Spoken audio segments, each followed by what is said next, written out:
DUCSU election থেকে আমাদের শিক্ষা নেওয়া উচিত যে কিভাবে কালকে ডাকসু ইলেকশন কিন্তু দুটা কাজ হয়েছে। ইলেকশন ইঞ্জিনিয়ারিং 2008 সালের মতো, আবার ছাত্রলীগের ভোট। দেখেন এরা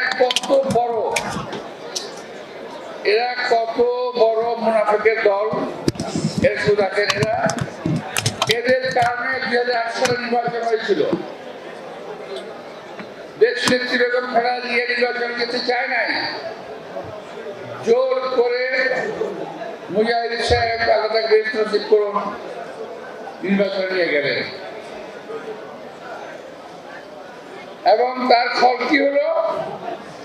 জামাত ইসলামের 4 থেকে 5 জন লোকের ফাঁসি হয়ে গেল, আর আমাদের কাছ থেকে চলে গেল সালাউদ্দিন কাদের চৌধুরী।